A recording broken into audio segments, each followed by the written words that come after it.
Another big event this weekend. It's Joy's birthday.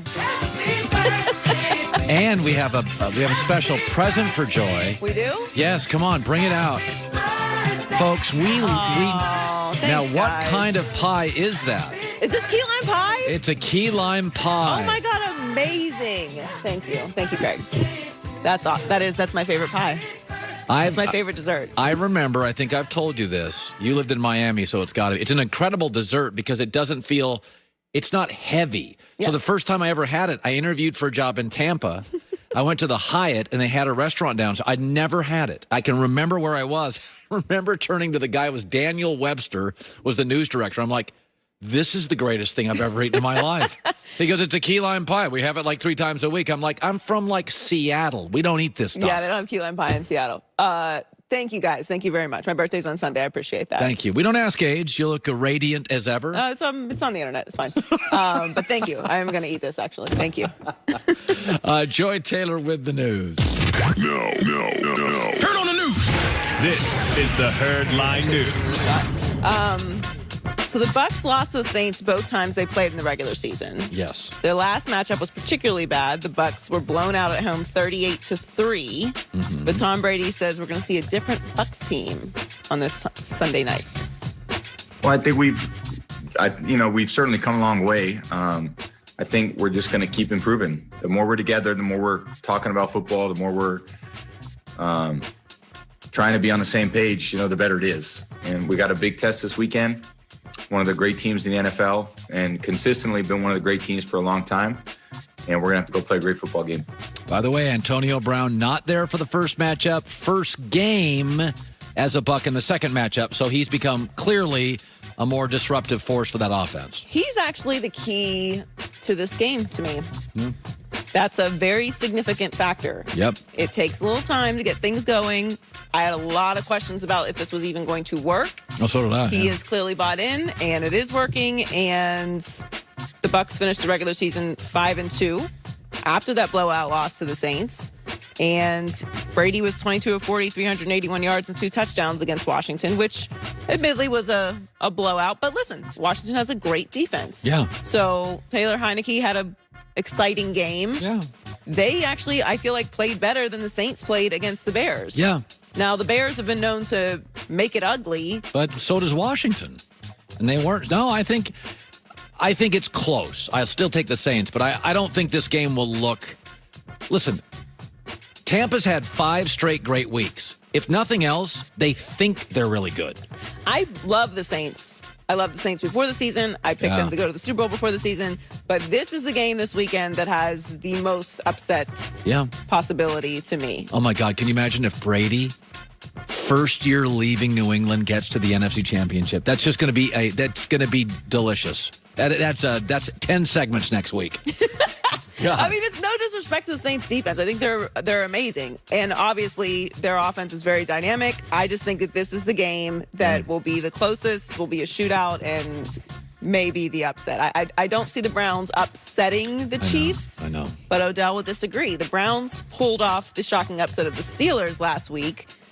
The upset to me last week wasn't as shocking as the way the upset happened. 28-0 lead. Yes, but a lot of people are counting them out on Sunday against the Chiefs, and Odell won't be playing, but he has a lot of confidence in his team. He tweeted, "Don't be surprised this weekend when they win.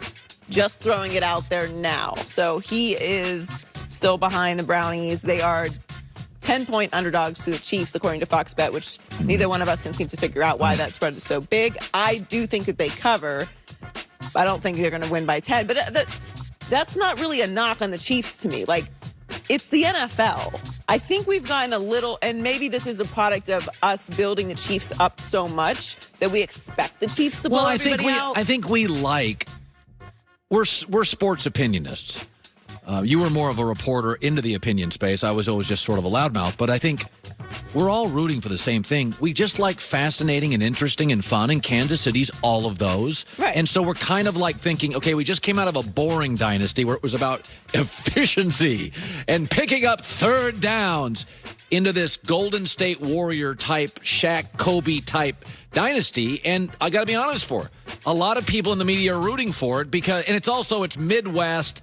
It's Andy Reid. Very fun. Everyone's likable. There's no villains. They're really. Everybody wants to see Green Bay and Kansas City, Indianapolis. It's fun. It's the small market, middle of the country. It fits sort of the NFL shield, which is market size is irrelevant. Tough football. I love the Chiefs. I don't know why it's expected of them to win by 2 scores in every single game when most NFL games are decided by 3 points. Like, they haven't blown anybody out, which is as of recent, which is why the spread is so strange to me. Like, I don't think they're going to blow the Browns out, but I do think that they will win. So soon we'll get to see how Kevin Durant, Kyrie Irving, and James Harden played together in Brooklyn. And GM Sean Marks said the 3 stars have made it clear they want to play together, and he is confident they're going to make it work. They understand that there's, without a doubt, going to be some nights where 1 or 2 need to sacrifice for the other and so forth. But I think they're all looking for that common goal. We're all looking for that common goal. I spoke to Kai and Kevin yesterday as this was going down, getting their thoughts, and I enjoyed hearing that conviction. We've got some time to see how it translates onto the court. It's a lot of firsts going on in this situation in Brooklyn. The one thing I'll say is everyone's kind of comparing a situation to the Heat and the last time that Brooklyn did this. These are very different situations. First of all, don't compare the Heat to anything. The Heat already had a championship. They had Pat Riley. Great culture. They had great culture. Wade was already there, had already won a championship Functional players. It's not the same thing. So just stop comparing. Highly functional players. It's not the same thing. James Harden, obviously, and Kevin Durant have played together before. That was a long time ago, and they were 2 different players. So they are familiar with each other, so there is that. Kyrie Irving is out here skipping work to go to birthday parties during a pandemic, which we now know is the case because he's been fined, and he wouldn't have been fined if that didn't happen. Right, NBA wouldn't fine him. So we know that that's going on in the middle of the season, in the middle of a pandemic, with very strict health protocols.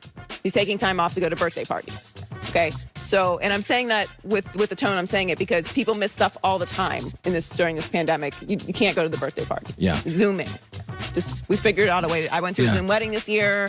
One of my best friends. It was fine. She's very happy. We all figured it out.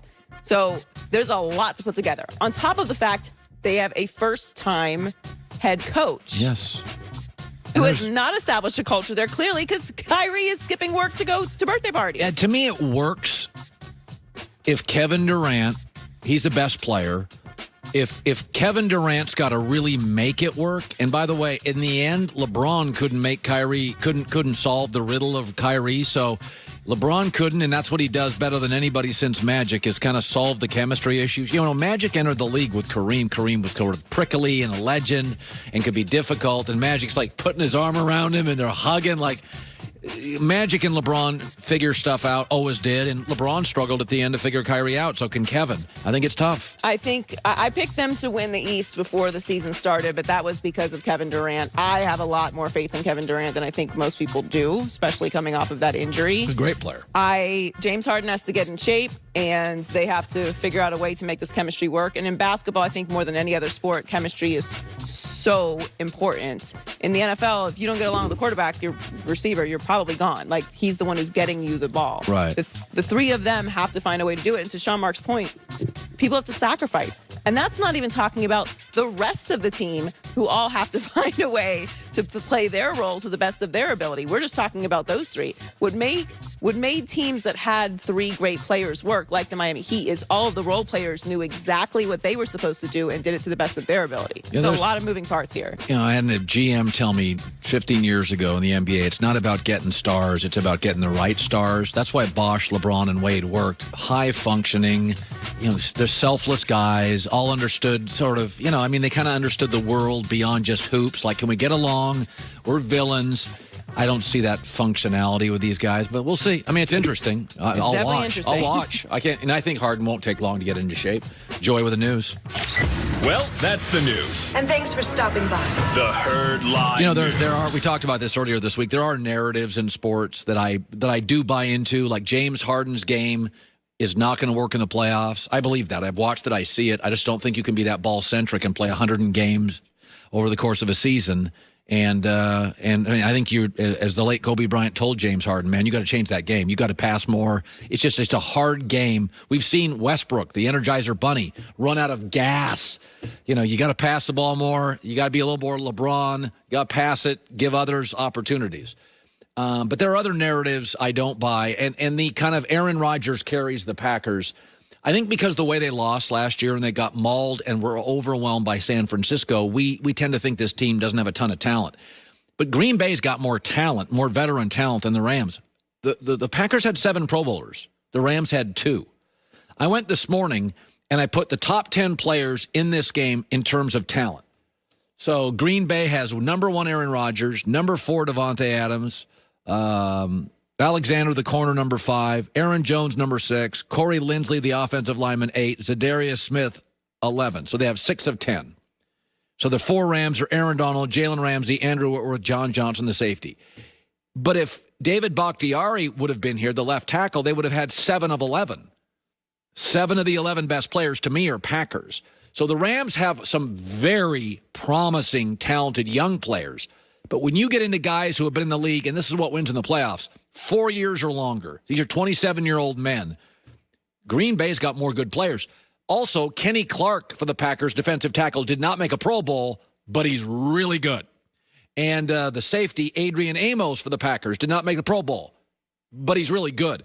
So if you look at the Packers, in every unit except tight end, quarterback Pro Bowler, running back Pro Bowler, wide receiver Pro Bowler, offensive line 2 Pro Bowlers, linebacker Pro Bowler, cornerback Pro Bowler, defensive line Kenny Clark, about as good as you can be and not make a Pro